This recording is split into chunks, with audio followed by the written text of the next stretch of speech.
India गठबंधन में लगता है सब कुछ ठीक नहीं चल रहा है। लोकसभा चुनाव से पहले ही कुनबा हर तरफ से बिखरता नजर आ रहा है। अब दिल्ली में आम आदमी पार्टी भी गठबंधन से किनारा करती हुई नजर आ रही है। आम आदमी पार्टी के महामंत्री संदीप पाठक का कहना है कि दिल्ली में उनकी पार्टी कांग्रेस को सिर्फ एक सीट देने के लिए तैयार है। पाठक ने कहा कि कांग्रेस एक भी सीट की हकदार नहीं है। आम आदमी पार्टी 6 सीटों पर उम्मीदवार खड़ा करेगी। उन्होंने यहां तक कह दिया कि बीजेपी को अगर हराना है तो कांग्रेस परिवारवाद से बाहर आए। दिल्ली के चुनाव में भी आपने देखा होगा, लोकसभा में कांग्रेस पार्टी की 0 सीट है, विधानसभा में भी 0 सीट है। एमसीडी में चुनाव हुए उसमें 250 में से 9 सीटें कांग्रेस पार्टी की आई हुई है।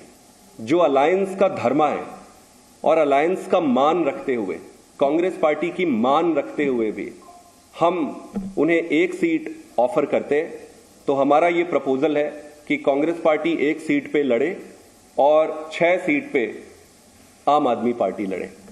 मैं पूरी संजीदगी के साथ कहना चाहता हूं कि आज अगर भारतीय जनता पार्टी को हराना है तो आपको परिवारवाद से बाहर निकलना पड़ेगा।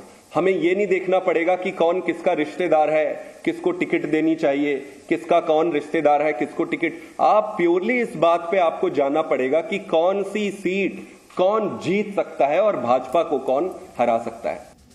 बलराम पांडे का मैं रुख करना चाहूंगी। जी न्यूज संवाददाता मेरे साथ लाइव जुड़ रहे हैं। बलराम, आज बहुत बड़ी बात संदीप पाठक ने कही है। हालांकि बीजेपी इसको अपने तरीके से मोल्ड करेगी और राहुल गांधी और सोनिया गांधी तक ले जाएगी, लेकिन उन्होंने कहा कि हमें जो पार्टी को टिकट देने हैं वो विनेबिलिटी फैक्टर देखकर देने होंगे। कौन किसका भतीजा है, कौन किसका रिश्तेदार है, इस पर नहीं।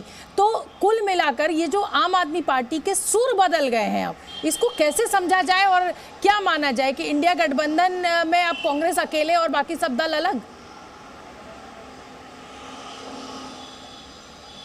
देखिए, बिल्कुल जिस तरीके से इंडिया अलायंस बना था उसको लेकर के पूरे देश में चर्चा थी और ये माना जा रहा था कि कई विपक्षी दल एक साथ चुनाव मैदान में उतरेंगे। लेकिन जिस तरीके से इंडिया गठबंधन में बिखराव देखने को मिल रहा है, पहले ममता बनर्जी अलग हुई, उसके बाद नीतीश कुमार गठबंधन छोड़ के चले गए और अब आम आदमी पार्टी ये कह रही है कि हम पंजाब में अकेले लड़ेंगे, दिल्ली में 6 सीटों पर चुनाव लड़ेंगे, 1 सीट कांग्रेस को देंगे, गुजरात में वो अपने प्रत्याशी घोषित कर रही है, गोवा में वो अपने प्रत्याशी घोषित कर रही है, असम में 3-3 प्रत्याशियों की घोषणा आम आदमी पार्टी ने कर दी।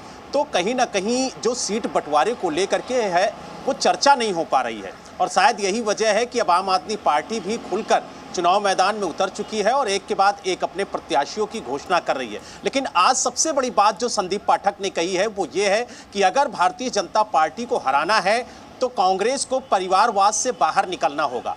भाई भतीजेवाद में फंस करके टिकटों का बंटवारा ना करें।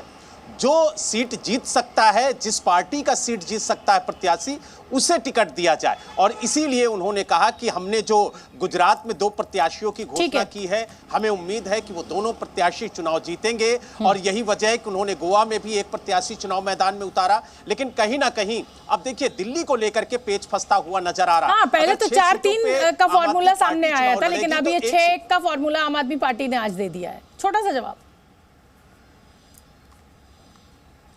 बिल्कुल, देखिए जिस तरीके से कांग्रेस ये कह रही है कि हम जिन राज्यों में बहुमत के साथ हैं या जिन राज्यों में हम बढ़त बनाए हुए हैं, हमारा वोटिंग परसेंटेज ज्यादा है, तो वहां पर हम आपको सीट कैसे दें और किस आधार पर दें। तो वही फार्मूला अब आम आदमी पार्टी कांग्रेस के सामने रख रही है कि जहां पर हम मजबूत हैं तो वहां पर हम आपको कैसे सीट दें। ठीक है बलराम, बहुत बहुत धन्यवाद इस पूरे अपडेट के लिए। मेरे पास वक्त इतना ही है। जी न्यूज़।